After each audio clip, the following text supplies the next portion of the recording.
তো hello' guys, welcome back to my channel. তো আৰু আহিলোঁ আপোনালোকৰ মাজত এটা নতুন ব্লগ লৈ। তো আপোনালোকে জানে যে ইতিমধ্যে আমাৰ যোৱাকালি ঈদ গ'ল। তো তাৰপিছত লগৰবোৰে মানে ক'লে যে আমি ব'ল খানা খাওঁ পথাৰত। তো তাৰ কাৰণে মানে ৰাতিপুৱা তেওঁলোকে ফোন কৰি মোক মাতিলে যে খানা খাম। তো মই ক'লোঁ দে ঠিক আছে খানা খা যদি। তো ৰাতিপুৱা 9টা বজাত খৰিবোৰ গোটেই থুপৰি কৰিলোঁ, মানে ক'ত কি আছে। তো মানে আমি গোটেইকেইটা পথাৰত ওলালোঁ। তাৰপিছত তো গোটেই লহৰা চহৰা লৈ ক'ল্ড ড্ৰিংক লৈ মানে আমি পথাৰত গ'লোঁ। তো পথাৰত যাই মানে এনেকুৱা হ'ল, মানে আপোনালোকেতো জানে কেনেকুৱা আজিকালি ৰ'দ।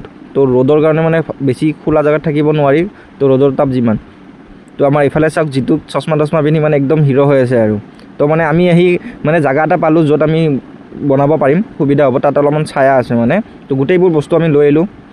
তো আমি মাংস বিলাহী চিলাহী যিমান যি লাগে গোটেইখিনি লৈ আহিলোঁ। তো এইফালে আমাৰ যিটো পিঁয়াজ কাটিব আৰম্ভ কৰিছে। তো মছলা চছলা চব আছে, আমাৰ লহৰা, এইফালে আমাৰ গাজৰ চেলাইড বনাবৰ কাৰণে। তো এইফালে যিটো কিবা কিবি ফাৰুলক কৈ আছে, চশমাযোৰ কাৰণে মানে কাজিয়া কৰি আছে। তো এইফালে আমি জুই ধৰিব আৰম্ভ কৰিলোঁ। তো এইফালে মানে আমি ডেস্কিত পানী দি ৰেডি আৰু, মানে ডেস্কিটো হ'লে বহাই দিম। তো এইফালে আমি বহাই দিলোঁ ডেস্কিটো। তো যিহেতু মানে বতাহ চলি আছে, তো আমাৰ জুইটো মানে ভালকৈ উঠিছে। তো এনেকৈ মানে আমাৰ পিকনিকটো আৰম্ভ কৰোঁ আৰু। তো এইফালে আমাৰ চাউল ধুই ৰেডি কৰিলোঁ। এইফালে যিটো চশমা মানে পিন্ধি লৈছে মানে, আৰু এইফালে ফাৰুলেতো মোবাইলতে বেজি থাকে নন ষ্টপ। তো আৰম্ভ কৰোঁ আৰু। এইফালে আমাৰ পানী বহাই দিলোঁ। তো পানী গৰম হ'ব। হেল্ল' গাইজ, তো এইটো মই আৰু মোৰ লগৰকেইটা। তো এইফালে আমাৰ পানী গৰম হৈ আছে। তো অলপমান সময় ময়ো জিৰণি লওঁ। তো এইফালে আমাৰ পানী উতলিব আৰম্ভ কৰিছে আৰু মানে লাহে লাহে। এইফালে গোটেইবোৰ বহি মানে একদম মহলটো ঠাণ্ডা কৰি ৰাখিছোঁ। এইফালে গেমিং হৈ আছে, ফাৰুলে মোবাইল চাই আছে। এইফালে আমাৰ পানী উতলিব আৰম্ভ কৰিছে। এয়া চাওক, আপোনালোকে চাব পাৰে পানীবোৰ অলপ উতলিছে। কেনেকুৱা গৰম মানে কি ক'ব। এইফালে আমাৰ যিটো চাউল বহাব মানে ষ্টাৰ্ট কৰিলে। তো জুই চাওকচোন আপোনালোকে কিমান জুই উঠিছে। তো মানে চবফালে বতাহ চলি আছে। তো বতাহ চলাৰ কাৰণে মানে জুই বহুত উঠি আছে। তো আমাৰ যিটো মানে চশমা একদম পিছফালে লৈ মানে চাউল বহাব আৰম্ভ কৰিছে আৰু।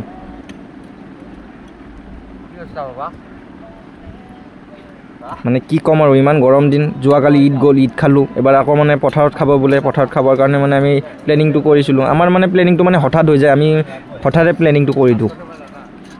তো মানে কি ক'ম আৰু, লগৰবোৰৰ মানে এইবোৰৰ কাৰণে মানে শান্তিত থাকিব নোৱাৰোঁ। মানে ফোনটো কৰিলে মানে ফোনটো কৰিব মন নাযায় মানে। তথাপি আহিলোঁ আৰু পথাৰত।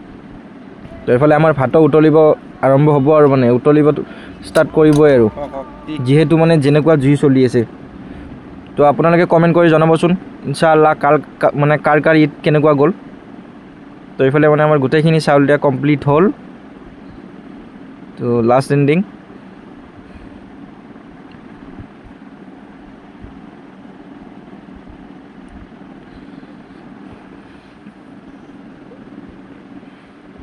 অ' গাইছ, মানে আৰু মনত পৰিছে, মানে মই এটা বস্তু পাহৰি গ'লোঁ মানে। তো মানে ডেস্কিটোত মানে দিয়াত ঢাকনাখন মানে কি হ'ব, মানে ইমান মানে খৰধৰত মানে গুচি গৈছিলোঁ পথাৰত, মানে পাহৰি গৈছিলোঁ। মানে এতিয়া মানে ভাতৰ পানী কাঢ়িব লাগিব, যিহেতু মানে সেইখন লাগিবই। মানে সেইখন নহ'লে মানে ভাতবোৰ মানে ঢিলা হ'ব, আঠা হ'ব। তো নালাগে, মই আনিলোঁ এইখন আমাৰ ঢাকনাখন। তো এখন বহুত ইম্পৰ্টেণ্ট বস্তু, কেতিয়াও পাহৰিব নালাগে। মইহে যিটো পাহৰিলোঁ, সেইকাৰণে মই নিজে আনিব আহিলোঁ।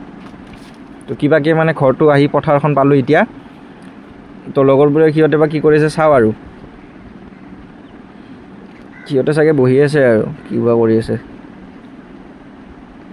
হেই দোস্ত, এইফালে আমাৰ যিটোৱে মাংস ধুই আছে আৰু, মানে মাংস বনাবই, মানে মাংস খাবহে খাব মানে। আৰু মাংসৰ পিচবোৰ মানে ইমান ডাঙৰ হৈছে, মানে এক পিচ খালে এনেকুৱা লাগিব যাতে 3 পিচ 4 পিচ মাংস খাই দিলোঁ।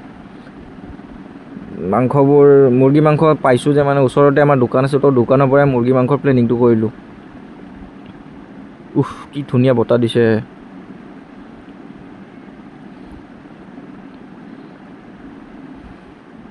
চিকেন কাৰ ফেভৰেট হয় কমেণ্ট কৰি জনাবচোন। তো চিকেনবোৰ মানে ভালকৈ ধুব লাগে। তো আমি ধুই ধোৱা দিলোঁ। এইফালে আমাৰ ভাতটো উতলিব আৰম্ভ কৰিছে। চাওকচোন কিমান ধুনীয়া জুই উঠিছে। পথাৰৰ জেগাত এইটোৱে ভাল যে বতাহ পাই থাকে আৰু জুইবোৰ মানে পটককৈ উঠি যায়। এইফালে আমাৰ যিটো মাংস ধুই আছে, এইফালে ফাৰুলে ফোনত বিজি মেন। তো ঠিক ডিষ্টাৰ্ব কৰি লাভ নাই। এইফালে মই আছোঁ ভাত বহোৱাত, যিটোৱে আছে মাংস ধোৱাত।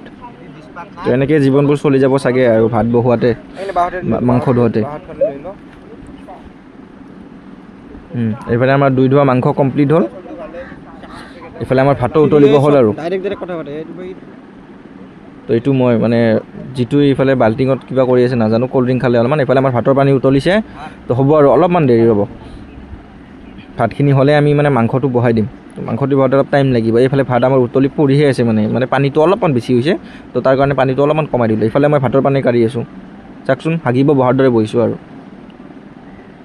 এইফালে এই মোবাইল মেন মানে চাব হোৱাই নাই মোৰ ফালে মানে মই কি কৰি আছোঁ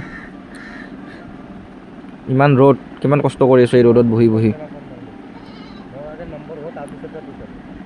হ'লে আৰু মানে এইফালে আমি পিঁয়াজ বহাই দিলোঁ আৰু মানে মাংসৰ কাৰণে ভাতখিনি হ'ল কিবাকৈ থলোঁ আৰু এটা কথা ভাতত মানে মই নিমখ দিছিলোঁ তো তাৰ কাৰণে মানে ভাতকেইটা মানে এটা হৈছে তো আপোনালোকে দিব যদি ভাতবোৰ মানে ভালকৈ সিজাব মন আছে বা এটা কৰিব মন আছে তো খাই ভাল লাগে তো নিমখ দিব অলপমান এইফালে আমাৰ পিঁয়াজ হ'ল এইফালে আমি জুই জ্বলাই দিলোঁ মানে পিঁয়াজ এইফালে অলপমান গৰম হৈছে মানে পিঁয়াজবোৰ থৈছিলোঁ যে মানে পানী অলপ আছিল তাৰ কাৰণে মানে পিঁয়াজবোৰত পানীটো অলপমান শুকাব দিছোঁ তো এইফালে আমাৰ যিটো হাতত তেল ধৰি আছে মানে শুকাৰ লগে লগে মানে তেল দিব আৰু এইফালে মই কৰচেৰে লাৰি আছোঁ কেমেৰা ধৰি আছোঁ তো ভিডিঅ'টোত যদি অলপমান কিবা বেয়া হৈছে মানে মাফ কৰিব আৰু কাৰণ যিহেতু এখনৰ দ্বাৰাই বনাই আছোঁ এখনৰ দ্বাৰাই ভিডিঅ' কৰি আছোঁ এইফালে আমি মানে পিঁয়াজত যিটো তেল দিলে মানে চবুৰি নাই মানে দিবই মানে তো কোনে এইবাৰ ঈদৰ পিছতে প্লেনিং কৰিছিল পিকনিক খাইছে তো জনাব আৰু বহুত দিন ব্লগ দিয়া নাছিলোঁ এইফালে অলপমান হালধি দি দিলোঁ যিহেতু পিঁয়াজৰ লগত হালধি অলপ দিব লাগে তেতিয়া হালধিৰ মানে স্মেলটো নাহে এইফালে আমাৰ গৰম মছলা তো একেলগে মছলাবোৰ মানে দি অলপমান সিজাই ল'ম যাতে মছলাৰ টেষ্টটো ভালকৈ মানে মছলাৰ গোন্ধটো যাতে বেছিকৈ নাহে এইফালে ৰেড চিলি দি দিলোঁ তাৰপাছত এইবোৰ অলপমান মিহলাই দিলোঁ নিমখটো আগতে দিছিলোঁ মই এইফালে আমাৰ আছে মিট মছলা তো দিব পাৰি চিকেন মছলা মিট মছলা এইটো আমি মিট মছলা দি দিলোঁ আৰু আমাৰ ৰান্ধনি আহি গ'ল এতিয়া মোবাইল থৈ মাংস লৰাত সি বোলে মাংস বনাব আজি এইটো এইফালে আমাৰ জিৰা তো ফাৰুলে মানে নেজানে যে জিৰাটো মাংসৰ লগত দিয়ে নে মাংস হোৱাৰ পিছত দিয়ে সি কৈছিল মাংস হোৱাৰ পিছত দিব লাগে মই কৈছোঁ মাংসৰ লগতে দিয়ে পিঁয়াজত একেলগে তেতিয়া জিৰাৰ স্মেলটো নাহে তো এইফালে আমাৰ ৰান্ধনি লাৰি আছে আৰু এইফালে মই জুই দিয়াত ব্যস্ত যিটোৱে আমাৰ মছলা দিয়াত ব্যস্ত এইফালে আমাৰ বিলাহী দিলোঁ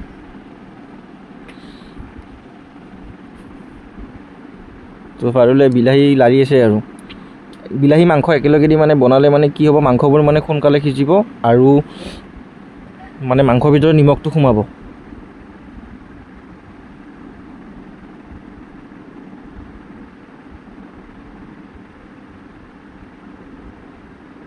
তো মাংসত অলপমান তেল বেছি হৈছে তো বেছি হোৱাৰ কাৰণে মানে মাংসবোৰত লহাৰযোৰ মানে লাগি গৈছিল তো তাৰ কাৰণে মানে লাৰি থাকিবলগীয়া হৈছে বেলেগ একো হোৱা নাই আৰু মানে মছলাবোৰ মানে একেলগে দিলোঁ যিহেতু তাৰ কাৰণে মানে অলপমান লাগিছে কিন্তু মানে স্মেলটো ইমান বেয়া হোৱা নাই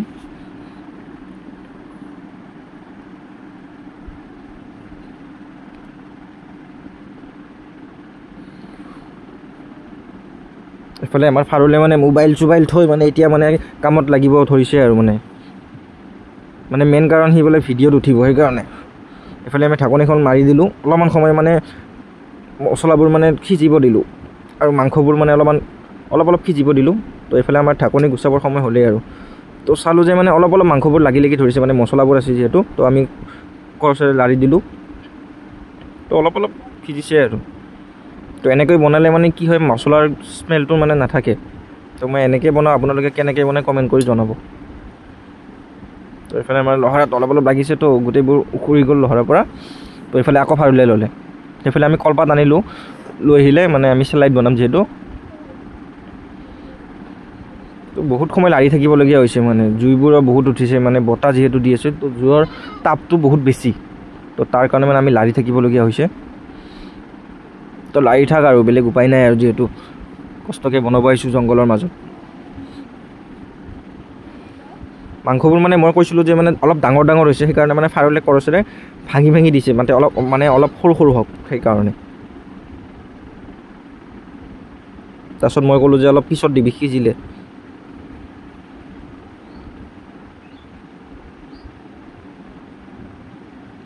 তো মানে মাংসত আমি আলু ইউজ কৰা নাই মানে মাংসত আলু দিয়া নাই তো আলু দিলে মানে বেছি হৈ যায় আৰু আলু ভাল নাপাওঁ ইমান খাই তো এইফালে মাংসত আমি পানী দিওঁ একেলগে পানী দি তো এইফালে মানে আমাৰ মাংস উতলিব ধৰিছে আৰু মানে তো বহুত দিন মূৰত মানে খাব ইচ্ছা কৰিলোঁ তো এইফালে আমাৰ চাওক ভাত এটা হৈছে এইফালে চাওক আমাৰ মাংস ৰেডি তো এইফালে চাওক আমাৰ শ্লাইড তো গোটেইবোৰ মানে ৰেডি কৰি মানে আমি খাবলৈ সাজু বোলে যিটো বহিছে অলপ ৰেষ্ট কৰিছে ভাগৰ লাগিছে বোলে তাৰ তো এইটো আমাৰ নতুন এটা ব্যক্তি আহিছে মানে আমাৰ লগত খাবৰ কাৰণে এইফালে মাংস চাওক কালাৰ মাংসৰ কিমান ধুনীয়া হৈছে তো যিটো মানে আজি মানে দিয়া কেটাৰিঙৰ মানুহ হৈছে তো মই বহি লৈছোঁ আৰু থিয় হৈ তো একফালৰ পৰা তো এইফালে আমি খাব আৰম্ভ কৰিছোঁ